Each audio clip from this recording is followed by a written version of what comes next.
Hi, I'm Michael, and this is California. And last night, President Biden had his first big speech to Congress where he laid out the generalities of his next $1.8 trillion American Families Plan.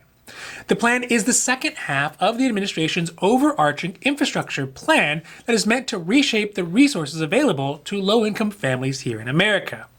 The speech comes as President Biden reaches that pivotal checkpoint in really any president's term of 100 days, where their initial and usually biggest reforms get done.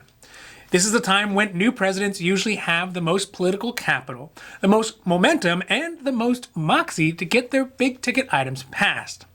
A perfect example of this is in the last 100 days, President Biden has had his American Rescue Plan, the American Jobs Plan, and now the American Families Plans, totaling altogether around $6 trillion in spending.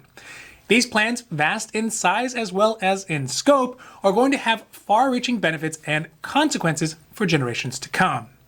So today we are talking about the newest portion of President Biden's infrastructure plan, that's the American Family Plans, and what's in those plans, as well as how the president hopes to pay for them.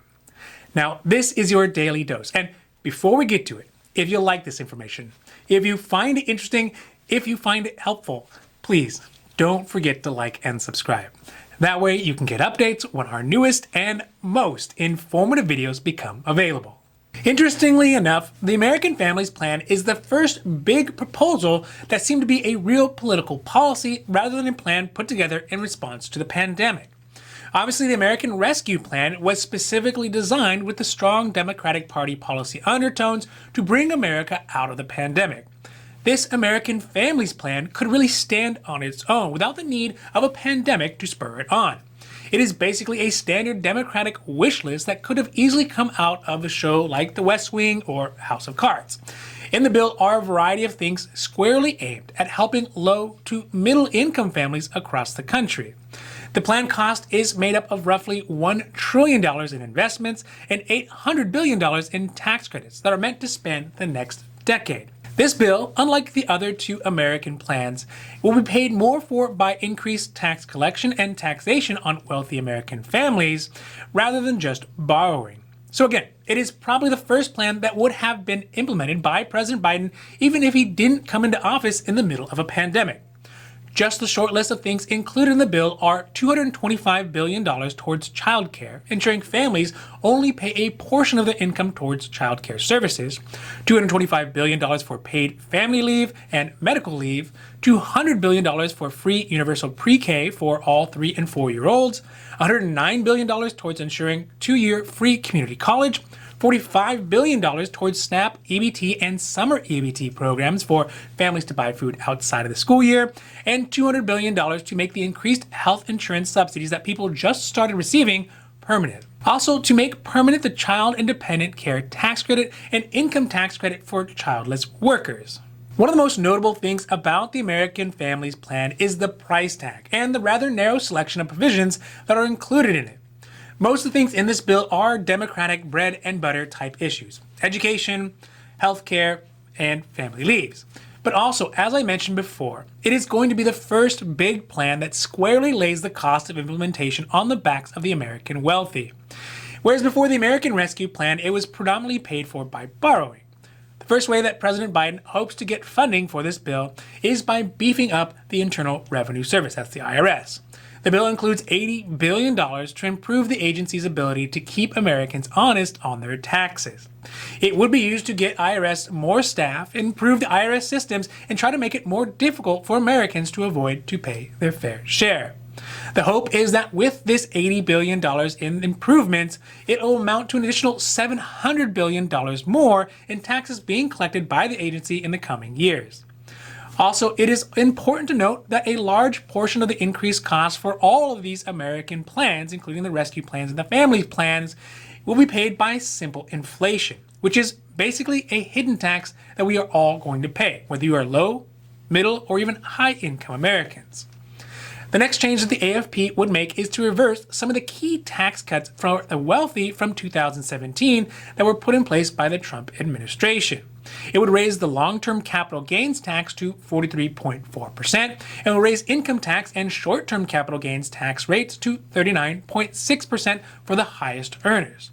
This is pretty much a big jump from 23% where it is right now. Biden has stressed, though, that these new taxes will not be aimed at any American households who make less than $400,000 a year, which means around 98% of Americans will not feel these tax increases at all. Although we are still very early days for the American Families Plan, there's always the looming question as to whether or not something like this could get passed in its current state. One of the quirks of the American legislative process is that the proposals like this invariably get adjusted as they go through the House as well as in the Senate. This is even more magnified at the moment because of the slim margin of majority that Democrats have.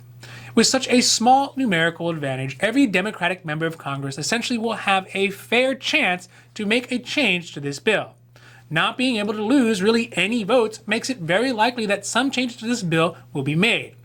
It may not be big cuts to the type of provisions that are available, but it will definitely be the shaving down of some of the amounts put into each of those provisions.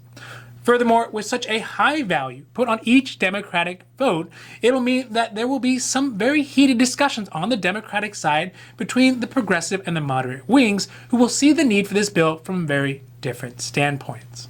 Another really beneficial tailwind to getting this bill passed, though, is that earlier this month, top Senate officials ruled that much of the infrastructure bill could be passed yet again through the reconciliation process, which really would negate any of the blocking effects that Republicans would have had if they had tried to use the filibuster to stop it.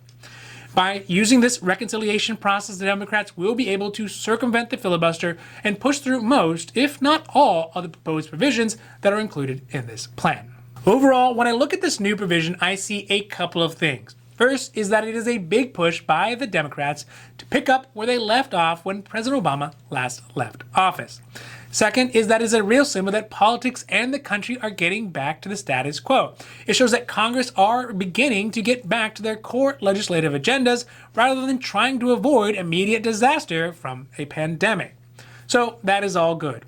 But also the provisions in this American Families Plans, let's be honest, are only considered infrastructure in the farthest reaching definitions of the word. Are they necessary? 100%. Families in this country need all the support that they can get, especially after the last 4 years of having big holes ripped in our social safety nets. But is it concerning that most of these benefits seem to be directed at just young families and younger Americans in general? There hasn't been many provisions in this plan that seem specifically to help improve the lives of our seniors and older Americans.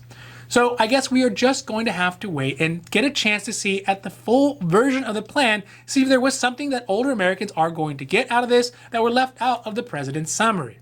But it is disheartening that so far it seems like older Americans are mostly left out of all of this new help. Now, this has been your Daily Dose, and I hope that you found it interesting or helpful or at least useful. And if you did, please don't forget to like and subscribe. That way you can get updates when our newest and most informative videos become available. So that's it for me, and for California, I'm Michael, wishing you a happy, healthy